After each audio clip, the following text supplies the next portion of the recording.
Now the next question is, find all the points of discontinuity of greatest integer function defined by fx is equal to this x and the brackets, and this function is called greatest integer function less than और equal to x.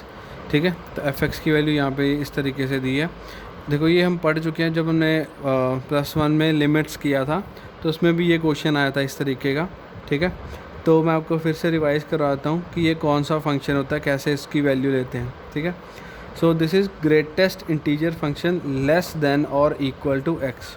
देखो अगर तो ये एक integer value है, ठीक है, 6 है, तो इसकी वैल्यू किसके बराबर होगी, 6 के बराबर ही होगी. ठीक है, लेकिन अगर डेसिमल में गिवन है जैसे 6.1, तो हमें क्या लेना है, एक इसकी इंटीजर वैल्यू लेनी है, या तो इससे छोटी या फिर इससे इसके इक्वल.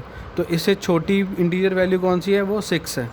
ठीक है, ठीक है, तो ये क्या है, ये इंटीजर वैल्यू है, तो ये क्या आएगा, इक्वल टू x, तो ये 6 के बराबर आएगा.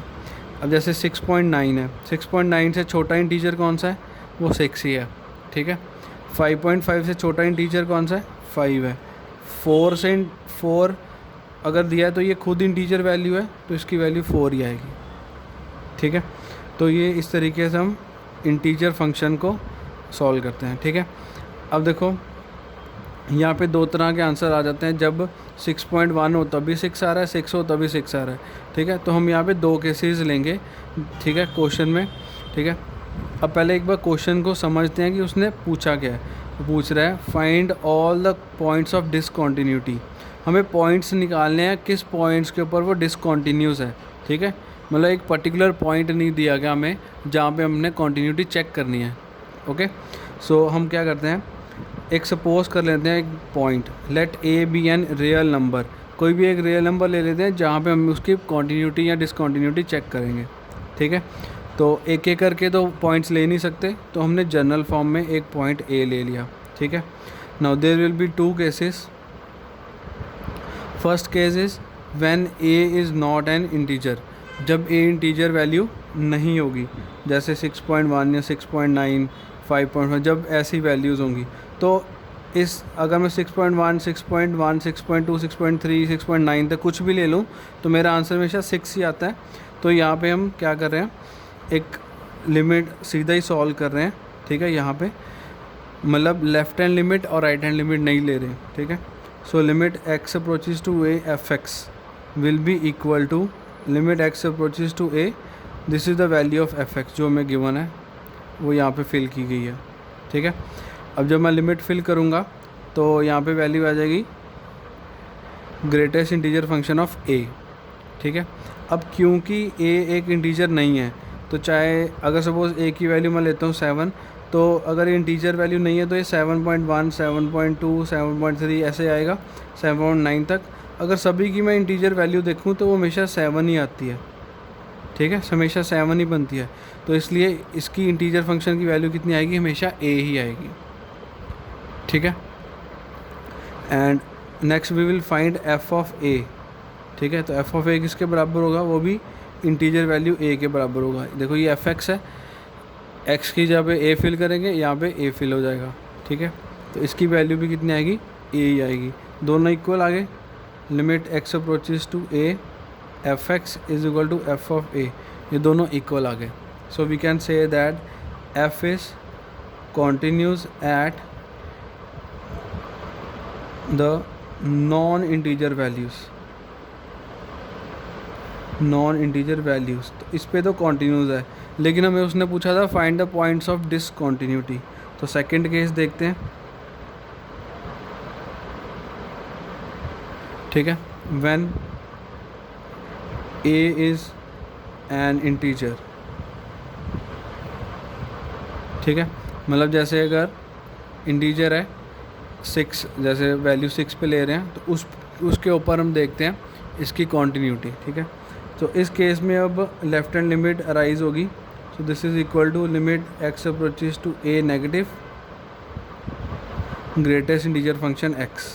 ठीक है, तो अभी ये लिमिट को हम क्या पुट करेंगे, x is equal to a minus h where h approaches to 0. Fill कर दो यहाँ पे. Limit h approaches to 0 a minus h. अब a माइनस एच की इंटीजर वैल्यू कैसे लेंगे, ठीक है। देखो h क्या होता है, h is approaching to 0 means this is a smallest number, ये बहुत छोटा नंबर है, हम ले सकते हैं लाइक 0.1, बहुत छोटा नंबर है ये, ठीक है। तो जब मैं a में से 0.1 माइनस कर दूंगा, ठीक है, a की वैल्यू सपोज ले लेते हैं 7 में से जब मैं 0.1 माइनस कर दूंगा तो ये क्या बच जाएगा, लाइक 6.9, ठीक है। तो इसकी वैल्यू कितनी आ जाएगी, 6 आ जाएगी। a की वैल्यू कितनी ली थी 7, लेकिन इंटीजर फंक्शन की वैल्यू कितनी आई 6, तो यहाँ पे वैल्यू कितनी आएगी a माइनस 1, ठीक है। a से एक छोटा इंटीजर वैल्यू आ जाएगी, ठीक है। Similarly we will find the right hand limit, ठीक है। So right hand limit will be equal to limit x approaches to a positive integer value x, now put x is equal to a plus h where h approaches to 0, ठीक है।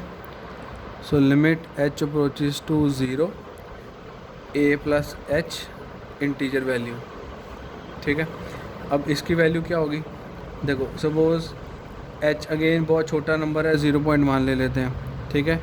सो a plus h को कैसे solve करेंगे, a की value suppose मैंने ले ली 7 ही ले लेते हैं, 7 प्लस 0.1, तो ये कितना आ जाएगा 7.1, तो 7.1 की इंटीजर वैल्यू कितनी आएगी 7 ही आएगी, ठीक है।